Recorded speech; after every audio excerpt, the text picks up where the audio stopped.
kulanti wanaagsan dawadayaal kuna soo dhawaada barnaamijka wararkii ugu dambeeyay ee Soomaaliya qodobadan caawa barnaamijkan ku soo qaadi doonana waxa kamid ah xogta kulan xasaasi ah oo madaxtooyada uga soconayo madaxweyne Farmaajo iyo ra'iisul wasaare Rooble ka hor inta uusan si rasmi ah u furmin shirka Muqdisho maxaad kala socotaa qodobada uu madaxweyne Farmaajo doonayo in la hordhigo madaxda maamul goboleedyada wararkii ugu dambeeyay inta badan madaxweynayaasha maamul goboleedyada oo soo gaaray magaalada Muqdisho Saciidani oo si weyn loo soo dhaweeyay iyo madaxda maamul goboleedyada taageersan fila Soomaaliya oo wali ka maqan caasimadda maxay tahay sababtu fariin uu maamuladaas u diray ra'iisul wasaare Rooble ayaan idiin soo gudbin doonaa insha Allah qodobada kale waxa kamid ah xog rasmi ah oo laga helay madaxweyne maamul goboleed aan ka qayb gali doonin shirka uu iclaamiyay ra'iisul wasaare Rooble iyo xafiiska ra'iisul wasaaraha oo xogtii ugu dambeeyay ka bixiyay shirka haddaba miyuu mar kale dib u dhac wajahaya shirka golaha wada tashiga iyo xogii ugu dambeeyay wasiirka arrimaha amniga Puntland oo ka badbaaday isku daydil kadib markii weerar qarax loo adeegsaday lagu weeraray kolonyo uu la socday iyo Puntland oo xog ka bixisay khasaaraha ka dhashay weerarkaasi qodobadaas ayaan ku faahfaahin doonaa barnaamijka insha Allah waana habeen sabti ah 26 bisha 6 ee June sanadka 2021 barnaamijkan wararka Soomaaliya waa mid aan ku soo gudbino dhammaan dhacdooyinka dalka hadaba daawada ka qayb qaado dib u dhiska dalka inagoo ka dheeraanayna wax walba oo dib inoo celin kara waad ku mahadsantihiin inaad taasna la fahantaan fadlan la faafiyo wararka oo gaarsiiyo saaxiibadeena idinka oo ku shargareynaya baraha bulshada mahadsanidin aynu ku bilowno wararkeena waxaynu ku hormaraynaa wararkii ugu dambeeyay ee arrimaha siyaasadda dalkeena iyo shirka la filayo in uu Muqdisho ku dhexmaro dawladda federaalka ah iyo dawlad goboleedyada dalka ka jira balse waxa xogo ay ka soo baxayaan kulan xasaasi ah isla markaana ay albaabadu xiran yihiin oo madaxtooyada Soomaaliya uga soconaya madaxweynaha dalka Soomaaliya Maxamed Cabdullaahi Farmaajo iyo ra'iisul wasaaraha jamhuuriyadda kaasi oo ku saabsan arrimo la xiriira shirka la filayo in saacadaha soo socda uu ka furmo Muqdisho ra'iisul wasaare Rooble iyo madaxweyne Farmaajo ayaa si qoto dheer kaga wada hadlaya kulankoodan arrimo badan oo ku saabsan xaaladihii ugu dambeeyay ee shirka la qabanayo iyo waliba sidoo kale sida fila Soomaaliya ay shirkaasi si dadban uga qayb gali doonto madaxweyne Farmaajo ayaa qorsheynaya in shirka ka dhacaya Muqdisho isla markaana madaxda maamul goboleedyada iyo ra'iisul wasaare Rooble ay mar kale isku arkayaan in fila Soomaaliya ay si dadban kaga qayb gasho ra'iisul wasaare Rooble ayaa la tilmaamay in kulankan lagu soo hordhigay qodobo culus oo uu wato madaxweynaha dalka Maxamed Cabdullaahi Farmaajo qodobada ilaa iyo hadda warqad TV oo helay ayaa waxay sheegayaan in uu ugu weyn yahay qodobka la xiriira in aan wax isbedel ah lagu sameynin qodobadii heshiiska lagu gaaray markaasi 17 September iyo waliba sidoo kale heshiiskii kale ee ka dambeeyay 27 May lagu gaaray magaalada caasimadda ee Muqdisho madaxweyne Farmaajo marnaba ma doonayo in laga tanaasulo qorshaha ku saabsan in deegaan doorashada ay noqoto laba magaalo sidoo kalena ergooyinka ay ahaadaan kuwa badan waxaa soconaya oo waliba xoogaysanaya warar ku saabsan in deegaan doorashada la soo koobi doono oo hal magaalo lagu soo ururin doono sidoo kalena la soo koobi doono xubnaha ergooyinka ah ee wax dooranaya arrintaasi wax faa'iido ugu jirto madaxweynaha Soomaaliya dib u doorashadiisa sababtu waxa ay tahay in meelaha qaar oo uu ku tashanayo madaxweynaha ay gacantiisa ka bixi doonaan sida magaalada Garbahare ee gobolka Gedo halkaasi oo dhowr iyo 10 kursi ee taal madaxweyne Farmaajo uu ku tashanayo in uu jaabka gashto sidoo kale waxa jirta in deegaanada kale sida deegaanada maamulka Galmudug uu doonayo in kuraas badan markaas ka helo amaba ugu yaraan kala bar uu la qaybsado mucaaradka balse qorshuhu waxa uu yahay shirkan loo qabanayo ra'iisul wasaare Rooble iyo dawlad goboleedyada dalka isku arkayaan in wax ka bedel lagu sameeyo heshiiska sababtu waxa lagu sheegay in deegaanada qaar ee doorashada aan la isku haleyn karin amnigooda isla markaana aan lagu qaban karin doorasho tusaale ahaan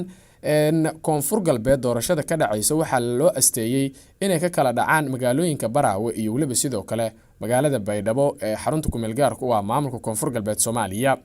inkastoo magaalada Baydhabo ay tahay haatan caasimadda koonfur galbeed haddana waxaa jirta dhibaatooyin xoog leh oo laga soo sheegayo degmada Baraawe ee gobolka Shabeellaha Hoose dhibka ugu weyn waxa uu yahay in halkaasi amnigeeda aan si toos ah loo ballan qaadi karin oo ergooyinka marka la soo xareeyo ay suurtagal tahay in dhibaatooyin ay soo gaaraan sidoo kale xitaa ay suurtagal tahay in inta doorashada xildhibaanada ay soconayso halkaasi ay weerar ka geystaan dagaalamayaasha al-shabaab oo aan sidaasi kaga fogeen magaaladaasi sidoo kalena horay u go'doomiyay magaalada Baraawe xaaladda doorashada dalka ayaana waxay tahay iminka mid isjiijiid geli karta. Kulankan madaxweyne Farmaajo iyo waliba sidoo kale ra'iisul wasaare Roble ayaana la tilmaamayaa in uu ku dhow yahay in uu ku soo gabagaboobo isfaham iyo waliba sidoo kale in qodobada madaxweyne Farmaajo uu ka soo hoos qaadi doono ra'iisul wasaare Roble isla markaana uu la hortagi doono madaxda maamul goboleedyada. Ra'iisul wasaare Roble ayaana ku adkeysan doona in wax isbedel ah aan lagu sameynin doorashada heshiiskii laga gaaray, balse madaxweynaha Koonfur Galbeed ayaa soo jeedin ah in amniga magaalada Baraawe aan la isku haleyn karin uu soo jeedin doono sida xogo ay nagu soo gaarayaan, halka madaxweynaha Jubbaland uu isagu iskaba ogolaan lahaa in laga tanaasulo deegaan doorashada labada ah isla markaana hal magaalo lagu soo koobo maadaama magaalada Kismaayo oo kaliya iminka ay gacanta ugu jirto hogaamiyaha Jubbaland Axmed Madoobe. waa hagaag barnaamijka wararkii ugu dambeeyay ee Soomaaliya ayaad la socotaan. Warqaa TV ayaad naga daawanaysaan. wali waxaynu ku guda jirnaa wararkii ugu dambeeyay ee arrimaha siyaasadda iyo sidoo kale shirka Muqdisho.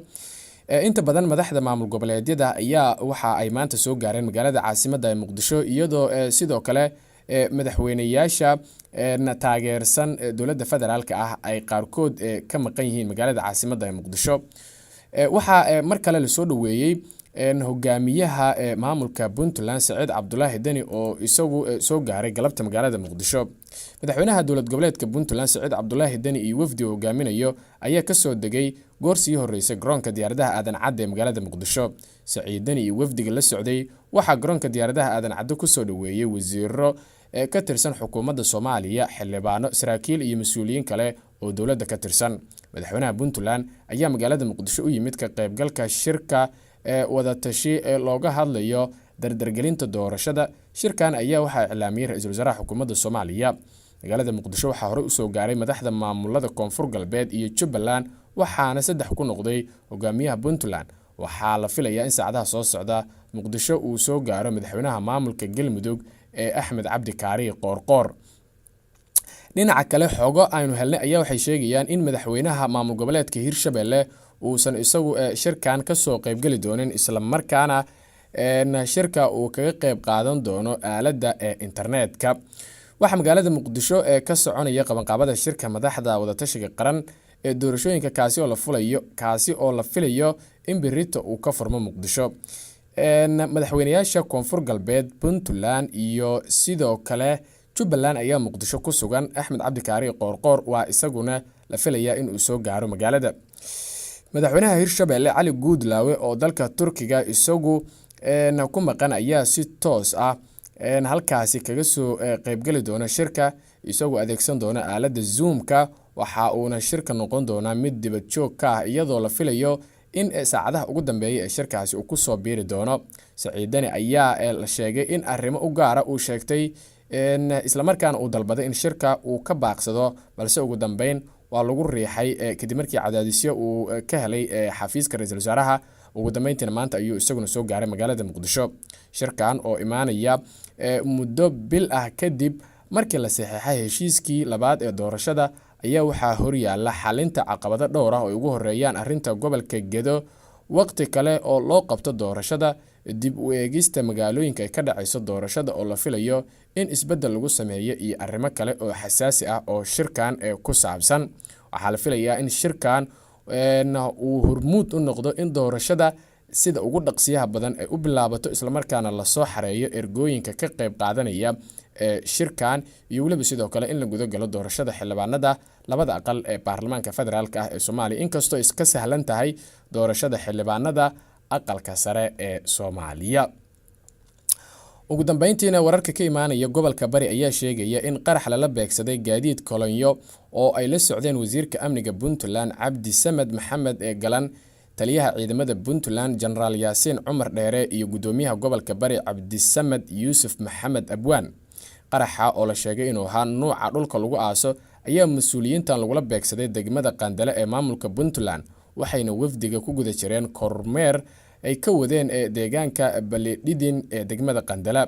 wasiirka amniga Puntland Cabdi Samed oo la hadlay warbaahinta BBC-da qaybta afka Soomaaliga waxa uu sheegay in isaga iyo mas'uuliyiin kale oo la socotay ay ka badbaadeen qaraxaasi. waxa uu sheegay in qarax uu ku dhintay mid ka mid ah askartii ilaalada ahayd ee la socotay halka labada kalena ay ku dhaawacmeen sida uu wasiirku xaqiijiyey. Wasiirka ayaa tilmaamay in ciidamada Puntland ay howlgal